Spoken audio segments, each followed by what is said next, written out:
పవన్ కళ్యాణ్ గారు వారి పిఠాపురం సమావేశం, పిఠాపురంలో వారి ఆవిర్భావ సభ ఏదో జరుపుకున్నారు. చాలా సంతోషం వాళ్ళ ఆవిర్భావ సభ.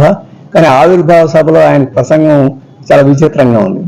ఆ సందర్భంలో కమ్యూనిస్టుల ప్రస్తావన కూడా తెచ్చారు. ఆయన కమ్యూనిస్టుల ప్రస్తావన తెచ్చారు కాబట్టి వాళ్ళ సంతోషమే. కానీ చేగువేరా గురించి ప్రస్తావిస్తే ఎందుకు చేగువేరాని మేము అభిమానిస్తున్నాం అని చెప్పారు. ఆయన ఒక ప్రముఖమైన డాక్టర్ కాబట్టి, మంచి వైద్యుడు కాబట్టి మేము ప్రేమిస్తున్నాం తప్ప ఆయన కమ్యూనిస్టు కాబట్టి కాదు అని చెప్పేసి ఆయన చెప్పారు. మరి చేగువేరా ఎప్పుడు వైద్యం చేశాడో, ఆయన డాక్టర్ చదివిన మాట నిజమే. ఎక్కడ ఆసుపత్రి పెట్టాడో, ఎక్కడ వైద్యం చేశాడో, ఆయన ఏ రకంగా చేశాడో అని చెప్తే మాకు విచిత్రంగా మాకు ఎక్కడ తెలియదు. ఆయనకేమన్నా ఒకవేళ వైద్యం చేశాడు అనుకున్నాం. ప్రపంచంలో చేగువేరా కన్నా ప్రముఖమైన డాక్టర్లు, ప్రముఖమైన వైద్యులు, గొప్ప సేవ చేసిన వాళ్ళు వేలల్లో ఉన్నారు, వందల్లో కాదు. ఈ ఆంధ్రప్రదేశ్లో అటువంటి పేరుగాంచిన వైద్యులు, ప్రముఖులు చాలామంది ఉన్నారు.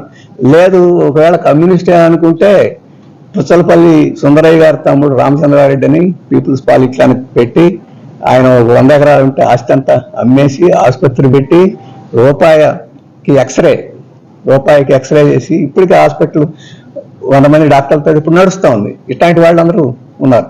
లేదు ఆయన నచ్చకపోతే కొర్టీస్ అని ప్రముఖమైన డాక్టర్ ఉన్నాడు, బోస్ అనే ప్రముఖమైన డాక్టర్ ఉన్నారు. ఇప్పుడు మన పరిధిలో చాలా మంది డాక్టర్లు ఇప్పుడు ఆంధ్రప్రదేశ్ రాష్ట్రంలోను తెలంగాణ రాష్ట్రంలోనూ ఉండేవాడు చాలా మంది. వాళ్ళందరినీ మెచ్చుకోవచ్చు. ఆయన నేను నేర్చుకొచ్చి ఎందుకు మెచ్చుకున్నాడు అనేది. అందుకని అబద్ధాలు కూడా జాగ్రత్తగా ఆడడం నేర్చుకోవాలి. అది కూడా జాగ్రత్త కాకపోతే మనం చేయగలిగింది. ఆ రోజు సినిమాలన్నీ పెట్టి విప్లవకారుడుగా యువకుల యొక్క ఉద్రేకాన్ని సృష్టించే వ్యక్తిగా ఆయన ఉపయోగించుకొని ఇప్పుడు అంతా తిరగేసి వాళ్ళతో వేసి ఆ రకంగా చెప్పుకోవడంలో సిగ్గుపడాల్సిన విషయం. చేగువేరా చాలా గొప్ప మహా వ్యక్తి, అంతర్జాతీయవాది. నేను ఇవాళ ఆయన అధికారాన్ని విప్లవం వచ్చిన తర్వాత ఆయన మంత్రి అధికారం నాకు ముఖ్యం కాదు, ప్రజలు ముఖ్యం అని చెప్పేసి మంత్రి త్యాగం చేసి ఆయన లాటిన్ అమెరికా వెళ్ళి విప్లవం కోసం ప్రయత్నం చేశాడు.